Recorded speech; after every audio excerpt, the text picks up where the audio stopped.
Hi students, welcome to this video. Capacitor की series में ये पहली वीडियो है।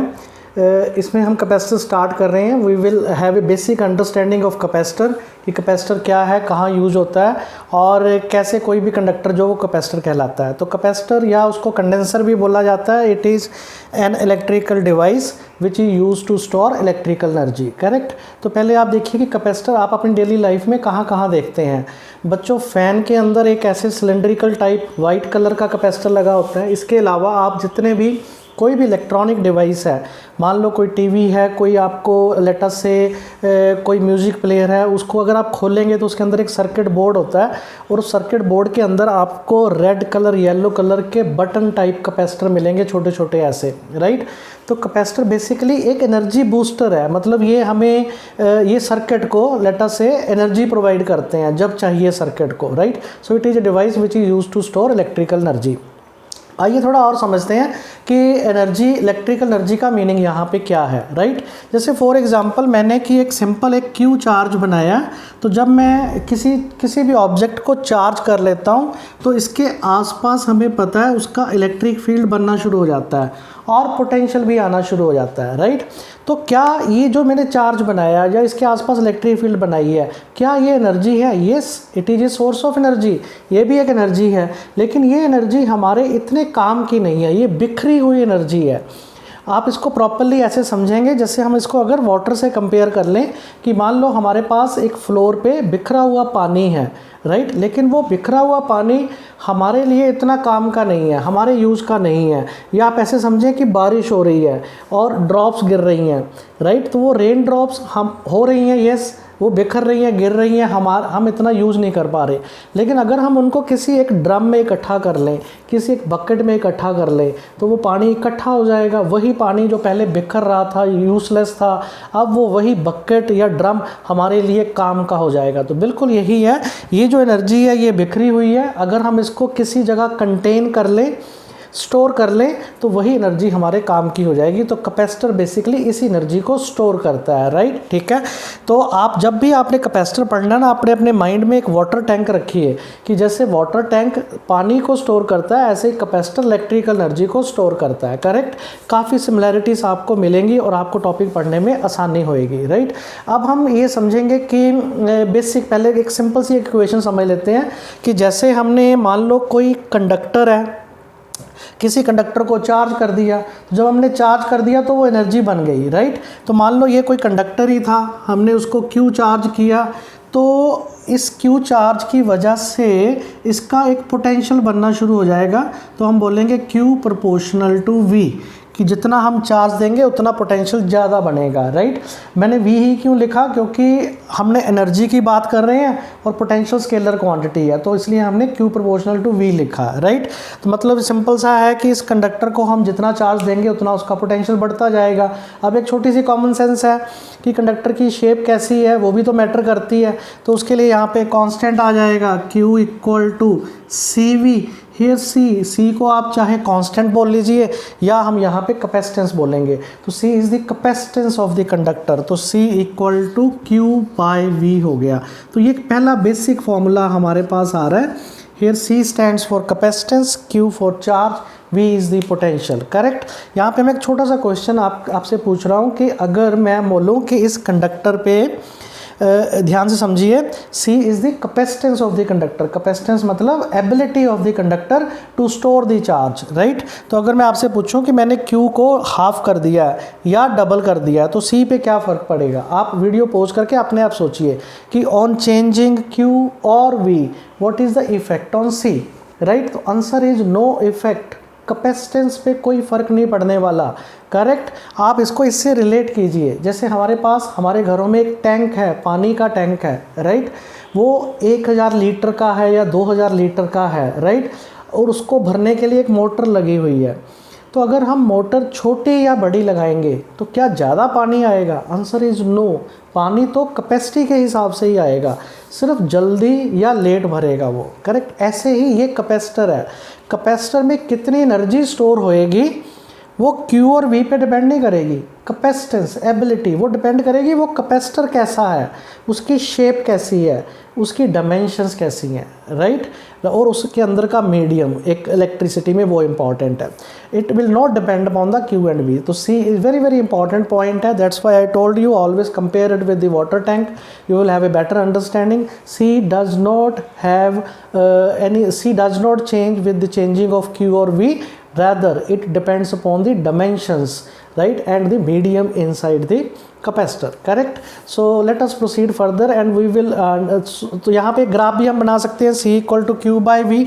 मान लो मैंने आपको एक ग्राफ दे दिया है V और Q का, तो Q और V का ग्राफ आप अंडरस्टैंड कर सकते हैं। वो स्ट्रेट लाइन बनेगा और इस ग्राफ की जो स्लोप है वो आपको क्या बनाएगी, कैपेसिटेंस बताएगी। इसकी ऐसे सिंपल से क्वेश्चन जो है आपको कहीं ना कहीं किसी एग्जामिनेशन में पूछ सकते हैं।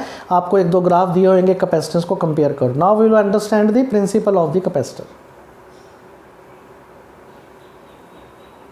Late us understand principle. तो प्रिंसिपल समझने के लिए मैंने एक कंडक्टर लिया है, किसी भी शेप का ले सकता हूँ। मैंने एक प्लेट टाइप लिया, ऐसे समझ लें आपकी, इट इज़ लाइक दिस, एक प्लेट है, उस प्लेट को मैंने चार्ज कर लिया, राइट। तो क्या मैं उस प्लेट को इनफाइनेटली चार्ज कर सकता हूँ? Answer is no. मैं एक लिमिट तक ही कर सकता हूँ। तो मैंने उस प्लेट को चार्ज करना शुरू किया, चार्ज करते करते एक लिमिट आ गई।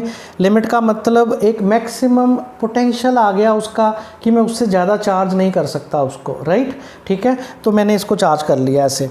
अब मैंने क्या किया कि केयरफुली देखिए कि अगर मैं इसके बिल्कुल पास एक ऐसी ही एक प्लेट या कंडक्टर रख दूं, मान लो ये एक प्लेट या एक कंडक्टर है B, मैंने इसके पास रखी, तो आप वीडियो पॉज करके अपने आप सोचिए क्या होएगी, राइट। पिछले चैप्टर्स में हम पढ़ चुके हैं, चार्ज बॉडी के पास एक दूसरी बॉडी रखेंगे तो इंडक्शन होएगी। इंडक्शन का मतलब ये जो नियर फेस है ये नेगेटिव हो जाएगा और जो बाहर वाला फेस है ये पॉजिटिव हो जाएगा, करेक्ट।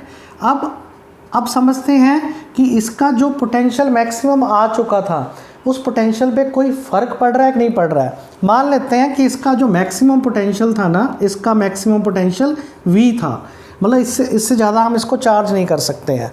लेकिन जैसे ही मैंने ये कंडक्टर यहाँ रखा तो आपको पता है कि यहाँ पे इस पॉइंट पे यहाँ पे इसके नेगेटिव चार्ज का पोटेंशियल भी आएगा और पॉजिटिव का पोटेंशियल भी आएगा।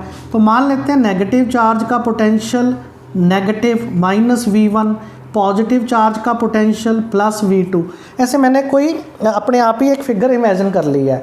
आप वीडियो पॉज करके सोचिए कि मैंने V1 V2 क्यों लिए, जबकि नेगेटिव और पॉजिटिव तो सेम होंगे। तो मैं उनको सिंपल V1 भी ले सकता था दोनों को, तो मैंने, या V2 भी ले सकता था, तो मैंने V1 V2 ही क्यों लिए हैं, ये सोचिए। उसका रीज़न ये है, नेगेटिव पॉजिटिव तो आपको समझ लग गए, नेगेटिव का पोटेंशियल नेगेटिव और पॉजिटिव का पोटेंशियल पॉजिटिव आएगा। V1 V2 क्यों लिए हैं? क्योंकि ये नेगेटिव चार्ज थोड़ा सा आगे पड़ा है तो इसका पोटेंशियल ज़्यादा होएगा, और पॉजिटिव थोड़ा सा पीछे है तो उसका पोटेंशियल कम होएगा। कहने का मतलब यहाँ पे नेगेटिव पोटेंशियल थोड़ा ज़्यादा आ जाएगा, पॉजिटिव उसके मुकाबले थोड़ा कम आएगा।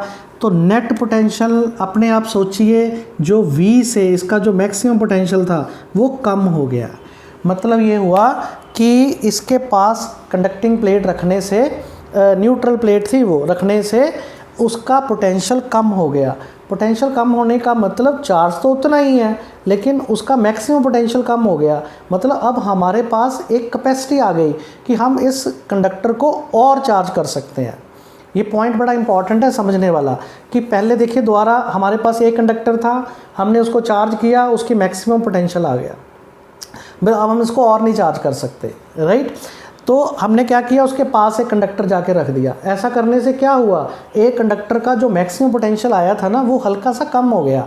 मतलब वो हमें अलाउ कर रहा है कि आप इसको थोड़ा और चार्ज कर लो। तो हमने क्या किया, इसको और चार्ज कर लिया, राइट। अब ध्यान से देखिए मैं क्या करने वाला हूँ। अब मैं इस कंडक्टर को ऐसे अर्थ करने वाला हूँ। तो आपने ये भी पिछली क्लासेस में पढ़ा है कि जब हम इसको अर्थ कर देंगे तो ये सारा पॉजिटिव जो है वो डिसअपीयर हो जाएगा, इलेक्ट्रॉन ग्राउंड से निकलेंगे और पॉजिटिव को ख़त्म कर देंगे, राइट। तो ये हो जाएगा। जैसे ही मैं इसको अर्थ करूँगा तो ध्यान से देखिए यहाँ पे क्या इफेक्ट होएगा, यहाँ पे ये 0 हो जाएगा। जैसे ये 0 होएगा तो पोटेंशियल ड्रेस्टिकली, मतलब काफ़ी ज़्यादा कम हो जाएगा। काफ़ी ज़्यादा कम हो जाएगा मतलब ये हमें अलाउ कर रहा है कि आप इसको और चार्ज कर लो, राइट। सो देखिए ऐसे करने से हुआ क्या, तो ये एक बेसिकली हुआ क्या कि कंडक्टर ए को हम और ज़्यादा चार्ज कर सकते हैं एक प्लेट साथ में रखने से। अगर वो प्लेट साथ ना रखते तो उसका मैक्सिमम पोटेंशियल V आ गया था, लेकिन साथ में एक प्लेट रखी, उसकी एक सरफेस अर्थ की, तो ऐसा करने से हमने कैपेसिटर ए को ज़्यादा चार्ज कर सकते हैं। मतलब इस अरेंजमेंट की चार्ज स्टोरिंग की कैपेसिटी बढ़ गई। बस यही प्रिंसिपल है कैपेसिटर का, राइट। तो कैपेसिटर किसको कहते हैं? There should be two conductors, two plates, two conductors. वो प्लेट की शेप की भी हो सकती हैं, वो स्फेरिकल शेप की भी हो सकती हैं, वो सिलेंड्रिकल शेप भी हो सकती हैं, and separated by some medium. जैसे यहाँ पे मैं मीडियम क्या कौन सा है? एयर है। हम लेटर ऑन जाके बात करेंगे कि ये और कौन कौन से मीडियम हो सकते हैं। ये पेपर भी हो सकता है, ये ऑयल भी हो सकता है, राइट। तो यहाँ पे again I am telling you there should be two conductor separated by some medium and one conductor is connected to the earth. This arrangement is known as a capacitor. तो अगर आपको एज ए स्टूडेंट पूछा जाए हाँ भी बच्चों तो capacitor होता क्या, तो आपने सिंपली बोलना है कि capacitor consist of two conductors, right. Two conductors, two charge conductors, right. एक कंडक्टर चार्ज है, दूसरा अपने आप ही चार्ज हो जाएगा अगर उसको अर्थ से जोड़ेंगे तो, right. So there should be two charge conductors separated by some medium, separated by some medium, that is known as a capacitor, correct. Again compared with the water tank, पानी के टैंक में क्या होता है? दो ऐसी सरफेस हैं, उनको नीचे से भी हमने जोड़ा और ऊपर से भी ढका हुआ है, कैप लगाई हुई है, तो वो एक टैंक बन गया, करेक्ट। अच्छा, यहाँ पे एक छोटा सा क्वेश्चन है कि क्या ये प्लेट की शेप मतलब आगे पीछे हो सकती है? मतलब एक प्लेट छोटी एक बड़ी, यस हो तो सकती है, लेकिन अगेन आप सोचिए कि पानी का टैंक है, एक छोटी एक बड़ी सरफेस रखेंगे तो वो देखने में अच्छी नहीं लगेगी, इनकन्वीनियंट होएगी, कैलकुलेशन में बड़ी प्रॉब्लम आएगी कितने कैपेसिटी का टैंक है। तो हम बायोसिमेट्री दोनों प्लेटें बराबर लेंगे, राइट, एक प्लेट को अर्थ कर देंगे, तो ये कैपेसिटर का प्रिंसिपल हो गया। तो किसी भी कैपेसिटर को बनाने के पीछे लॉजिक क्या है? एनर्जी स्टोर करनी है, और प्रिंसिपल क्या है? दो कंडक्टर लिए हैं, राइट, एक कंडक्टर को चार्ज कर दिया, दूसरे को अर्थ से जोड़ दिया, राइट। तो या दोनों चार्ज कंडक्टर लिए सेपरेटेड बाय सम मीडियम, तो वो एक एनर्जी डिवाइस का काम करेंगे, एनर्जी को स्टोर करने का काम करेंगे, और उसी को हम क्या बोलेंगे? कैपेसिटर बोलेंगे, correct. Let us proceed further. So student, let us now understand the what is parallel plate capacitor. Parallel plate का मतलब समझ लीजिए कि इसमें जो कंडेंसर, जैसे अभी हमने समझा भी कंडेंसर या कैपेसिटर होने के लिए हमें दो कंडक्टर चाहिए, राइट। वो दो कंडक्टर किसी भी शेप के हो सकते हैं। तो पहले जो सबसे इंपॉर्टेंट या पॉपुलर कंडक्टर है, कैपेसिटर है, वो है पैरेलल प्लेट कैपेसिटर। मतलब इसमें दो प्लेट्स रहती हैं ऐसे, जो कि एक दूसरे के पैरेलल रहती हैं, राइट। तो हम इसको बोलते हैं पैरेलल प्लेट कैपेसिटर, करेक्ट। और बीच में एक सेपरेशन रहती है जिसके अंदर एयर या कोई और मीडियम हो सकता है, राइट। फिलहाल हम ये डिस्कस कर रहे हैं कि अगर एयर है और दो पैरेलल प्लेट्स हैं, देखिए ये ऐसे दो प्लेट्स रहेंगी ऐसे करके, राइट। इनका एक एरिया ऑफ क्रॉस सेक्शन होएगा, ये इस प्लेट का एरिया है सेपरेटेड बाय डिस्टेंस d। अगर हम कन्वीनियंटली देखेंगे तो हमें दूर से एक लाइन नज़र आएगी, तो उसी चीज़ को हमने यहाँ पे ऐसे बनाया है। ये एक प्लेट है, ये एक दूसरी प्लेट है, ये area of cross section of the plate है, d डिस्टेंस है, और इसके बीच में एयर है, राइट। अभी हम एयर की बात कर रहे हैं। तो अब हमने ये निकालना है कि इसकी कितनी कैपेसिटी है, सिंपल, राइट। तो फॉर्मूला तो हमारे पास देखिए ये है ही है, पीछे हमने निकाला C is Q by V, correct. तो लेट अस से कि इस प्लेट को हमने चार्ज किया, Q चार्ज है इस पे, तो आपको थोड़ा सा याद करना पड़ेगा गॉस थ्योरम। गॉस थ्योरम में हमने ये बड़े अच्छे तरीके से किए थे, कॉम्बिनेशन ऑफ प्लेट्स, दो प्लेट्स को अगर हम रख दें, उन पे इक्वल एंड ऑपोजिट चार्ज हो, तो उसके अंदर कितना इलेक्ट्रिक फील्ड बनता है। जस्ट वीडियो पॉज करके रिकॉल दैट, अदरवाइज वो वीडियो देखिए, इसके अंदर कितना इलेक्ट्रिक फील्ड बनता है। तो वो इलेक्ट्रिक फील्ड था sigma by epsilon naught. Here sigma is the surface charge density which is equal to charge by area. तो सिग्मा की जगह मैंने लिखा, देखिए मेरा पर्पज़ क्या है, मैंने C निकालना है, सिंपल, राइट। मैंने कितना चार्ज दिया मुझे पता है, Q चार्ज दिया, तो मैं सिंपल V निकालना है बस, राइट। तो if I find out the potential difference between these two plates, V निकाल के यहाँ पुट करूँगा, C आ जाएगा, बस इतना की काम है। तो मैं V निकालने के लिए क्या कर रहा हूँ, पहले E निकाल रहा हूँ, E लिख रहा हूँ, E sigma by epsilon naught, sigma की जगह Q by A epsilon naught, correct, this is Q by A epsilon naught. तो ये Q by A epsilon naught जब हमारे पास आ गया, तो हमने क्या किया है कि ये V को लिख दिया E इंटू डी। तो ये V equal to E into D मैंने यहाँ से लिया है, नेगेटिव साइन आपको पता है, ये सिर्फ ये बताता है कि डायरेक्शन क्या है, अदरवाइज मैग्नीट्यूड हमने लेना है। तो V equal to E into D, E की जगह मैंने Q by A epsilon naught into D. ये मेरे पास पोटेंशियल डिफरेंस आ गया बिटवीन दीज टू प्लेट्स। तो इस पोटेंशियल डिफरेंस को मैं यहाँ पुट करूँगा, तो ये फॉर्मूला आ गया कैपेसिटेंस का, epsilon not A by D. ध्यान दीजिए, हमने अभी डिस्कस किया कि C किस पे डिपेंड करती है, कि कैपेसिटर की dimensions. C will depend upon the area of the plate, right, distance between the plates and the medium inside between the plates. Medium क्या है, अगर एयर है तो एप्सिलॉन नॉट है, if the medium is something else then it will change. So capacitance of a parallel plate capacitor का basic सा ये formula आ गया, एप्सिलॉन नॉट A/D। यहाँ पे 1 मिनट के लिए देखिए आप कि आप C को कैसे कैसे चेंज कर सकते हैं, by changing area, by changing distance and bye changing the medium between the plates. मतलब अगर आपसे पूछा जाए कि दो कैपेसिटर ऐसे ही, एक कैपेसिटर है सॉरी, दो प्लेट्स ऐसे ही हैं, हम उसका एरिया हमने चेंज नहीं करना, डिस्टेंस नहीं चेंज करना, how we can change the capacitance, yes by changing the medium inside. तो अब हम डिस्कस करेंगे कि अगर हम अंदर वाला मीडियम चेंज कर दें तो कैपेसिटेंस में क्या फ़र्क आता है और कैसे फ़र्क आता है। Now we are understanding कि if we place a conducting slab inside the parallel plate capacitor, what will be the effect on the capacitance? So topic is parallel plate capacitor with the partial conductor। तो वही arrangement है, सिर्फ मैंने अंदर क्या किया है, पार्शली मतलब T थिकनेस की एक स्लैब डाल दी है, ऐसे करके, मतलब ऐसे करके एक T थिकनेस की स्लैब डाल दी है इसके अंदर मैंने, राइट। कंडक्टिंग स्लैब है। कंडक्टर की प्रॉपर्टीज़ मैंने पिछले वीडियो में डिस्कस की हैं, इलेक्ट्रिक पोटेंशियल 5 में, वहाँ से प्रॉपर्टीज़ देखिए। कंडक्टर के अंदर इलेक्ट्रिक फील्ड 0 होता है।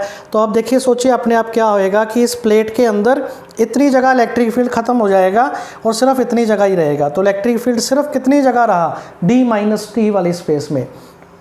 तो उसी देखिए जो दो प्लेट्स थी ना, पहले जितना उसके क्रॉस पोटेंशियल डिफरेंस था E/D, E उतना ही है, लेकिन E जितनी जगह पे प्रेजेंट था वो जगह कम हो गई है, तो डिस्टेंस कम हो गया, तो उससे V कम हो गया। Again understand the principle, V कम हो गया, इसका मतलब it is allowing us to store the more charge, तो V कम हो गया। तो अब हमने कैपेसिटेंस लिखनी है, E को मैंने लिख लिया सिग्मा बाय एप्सिलॉन नॉट, अभी हमने लिखा Q बाय एप्सिलॉन नॉट, उसमें पुट किया। Now the new formula is epsilon naught A/D-T। Check the denominator, पहले था D एयर के साथ, अभी हो गया D-T, ये कम हो गया तो कैपेसिटेंस बढ़ गई है। तो capacitance will increase if we replace the air with partial conductor. सोचिए 1 मिनट के लिए कि अगर हम ये कंडक्टर पूरे का पूरा इसमें फैला दें, राइट, मतलब T भी D हो जाए। जब T भी D हो जाए तो ये 0 हो जाएगा और C क्या हो जाएगा, इन्फिनिटी हो जाएगा। C इन्फिनिटी का मतलब क्या हुआ कि ये कंडक्टर या ये कैपेसिटर हमारे काम का नहीं रहा। ये बिल्कुल वैसे ही हो गया जैसे एक पानी का टैंक है, साइड में एक होल हो जाए तो वो लीक करता रहेगा, मतलब हम उसको भरते रहे तो वो कभी भरेगा ही नहीं, तो हम बोलेंगे उसकी कैपेसिटी इनफाइनाइट हो गई है, लेकिन वो हमारे यूज़ का नहीं रहा इतने ज़्यादा, या हमें इनकन्वीनियंट करेगा, तो ये एक ही कंडक्टर बन जाएगा उस केस में। ऐसे भी एग्ज़ाम में क्वेश्चन पूछा जाता है कि अगर मान लो ये एक कैपेसिटर है, अगर मैं इस कैपेसिटर को ऐसे वायर से जोड़ दूं, तो अब आप बताओ कि इसकी कैपेसिटेंस क्या हो गई इस वायर की। ये वायर मतलब कंडक्टर है ये, या पूरा कंडक्टिंग स्लैब इसके अंदर डाल दो, एक ही बात है, तो इसकी C क्या हो जाएगी, इनफाइनाइट हो जाएगी, right. So this is the effect of conductor inside the parallel plate capacitor. In the next video we will understand the effect of dielectric and we'll talk about the energy of the capacitor. Thank you.